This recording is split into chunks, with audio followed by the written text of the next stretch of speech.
എല്ലാവർക്കും എൻ്റെ പുതിയ വീഡിയോയിലേക്ക് സ്വാഗതം. ഈ വീഡിയോയിൽ ഞാൻ പറയാൻ ഉദ്ദേശിക്കുന്ന കാര്യം നാടൻ പഴങ്ങളുടെ ഉപയോഗവുമായി ബന്ധപ്പെട്ട ഒരു കാര്യമാണ്. നമുക്കറിയാം, കേരളം പലവിധ പഴങ്ങളുടെയും നാടാണ്.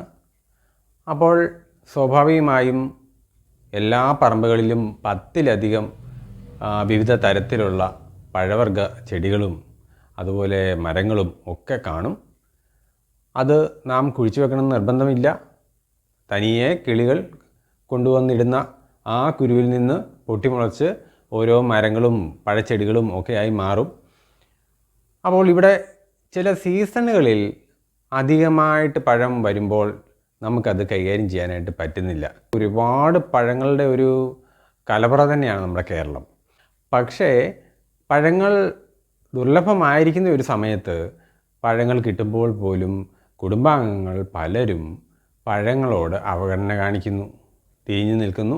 അതേസമയം കാശ് മുടക്കി വെളിയിൽ നിന്ന് നമ്മുടെ ദേശക്കാരല്ലാത്ത പലതരം വിദേശ രാജ്യങ്ങളിൽ നിന്ന് വരുന്നതും അന്യ സംസ്ഥാനങ്ങളിൽ നിന്ന് വരുന്നതുമായിട്ടുള്ള പല ഇനം പഴങ്ങളെ, പ്രത്യേകിച്ച് പറയുകയാണെങ്കിൽ ഓറഞ്ച്, മുന്തിരി, ആപ്പിള്, അതുപോലെ മാതള നാരങ്ങ, ഇങ്ങനെയൊക്കെയുള്ള ഒരുപാട് പഴങ്ങളെ നാം വില കൊടുത്ത് മേടിച്ച് വീട്ടിലേക്ക് കൊണ്ടുവരികയാണ്. പക്ഷേ ഇവിടെ നാം ശ്രദ്ധിക്കേണ്ട ഒരു കാര്യം, ഓൺലൈൻ പലതരത്തിലുള്ള വീഡിയോസിലും കാണുന്ന ഒരു പ്രധാന കാര്യമാണ് കീടനാശിനികളുടെ അമിത പ്രയോഗം. ചില ഫ്രൂട്ട്സിൻ്റെയൊക്കെ പാക്കറ്റ് ഉൾപ്പെടെ അത് നേരെ കീടനാശിനിയിലേക്ക് മുക്കിയിട്ട് പൊക്കുന്നത് കാണാം. ചിലരാണെങ്കിൽ സ്പ്രേ ചെയ്യുന്നത് കാണാം. അതുപോലെ കൂടുതൽ പഴങ്ങൾ ഉണ്ടാകുന്ന സമയമാണെങ്കിൽ അത് സ്റ്റോക്ക് ചെയ്ത് പൂഴ്ത്തി വയ്ക്കാൻ വേണ്ടി അതായത് അത് വേഗം പഴുത്ത് പോകാതിരിക്കാനായിട്ടുള്ള കെമിക്കൽസ് ചെയ്യുന്നുണ്ട്. അതുപോലെ ഈ പഴങ്ങൾ ഇല്ലാത്ത സമയമാണെങ്കിൽ അത് വേഗം പഴുപ്പിക്കാൻ വേണ്ടി അതിൻ്റെ നേരെ എതിരായിട്ടുള്ള കെമിക്കൽസ് ഉണ്ട്. കഴിക്കുന്ന ആൾ അത് കൈകാര്യം ചെയ്യുന്നത് എങ്ങനെയാണെന്ന് വെച്ചാൽ കരളിൻ്റെ പ്രധാനമായിട്ടുള്ള പ്രവർത്തനം കൊണ്ടാണ് ഡിറ്റോക്സിഫിക്കേഷൻ അല്ലെങ്കിൽ വിഷത്തെ നിർവീര്യമാക്കുന്ന പണികൾ ചെയ്യുന്നത്. അപ്പോൾ അങ്ങനെ ചെയ്യുമ്പോൾ ലിവറിനും കേടുവരുന്നുണ്ട്, നമ്മുടെ ആരോഗ്യ സംവിധാനത്തെ അത് കേടുവരുത്തുന്നുണ്ട്. അത് കഴിഞ്ഞിട്ട് കിഡ്നി, അതായത് വൃക്കയും ഒരുപാട് പണിപ്പെടുന്നുണ്ട്.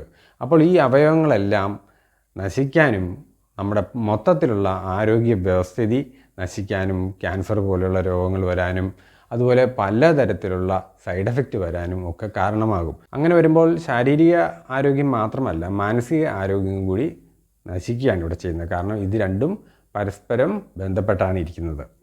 നല്ലതുപോലെ പഴങ്ങൾ കായ്ക്കുന്ന ഇനം ചെടികൾ ഗാർഡൻ നഴ്സറികളിലും മറ്റും മേടിക്കാൻ കിട്ടും. അത് പ്ലാന്റ് ചെയ്തിട്ട് അത് നമുക്ക് പ്രയോജനപ്പെടുത്താവുന്നതേ ഉള്ളൂ. ചില പഴവർഗ്ഗ തോട്ടങ്ങളുടെ മുകളിൽ കൂടി പോലും പക്ഷികൾ പറന്നു പോവില്ല. കാരണം അവരത്രയ്ക്ക് സെൻസിറ്റീവാണ് ആ പക്ഷികൾ. ഈ കീടനാശിനിയുടെ മണം പോലും അവർ ശ്വസിക്കാൻ ഇഷ്ടപ്പെടുന്നില്ല. അതുപോലെ ആ പ്രദേശത്തേക്ക് ആ പക്ഷികൾ ഒന്നും കടന്നു വരാത്ത തോട്ടങ്ങളുണ്ട്. അങ്ങനെ ഉള്ള ഒരു സാധനമാണ് നമ്മൾ നമ്മുടെ ഡൈനിങ് ടേബിളിലേക്ക് കൊണ്ട് വയ്ക്കുന്നത് എന്നുള്ളതൊന്ന് ഓർമ്മ വേണം. അങ്ങനെ വരുമ്പോൾ നമുക്ക് ചെയ്യാൻ പറ്റുന്നത് കൂടുതൽ പഴവർഗ്ഗ ചെടികൾ വയ്ക്കുക, അത്തരം മരങ്ങൾ വയ്ക്കാൻ നോക്കുക.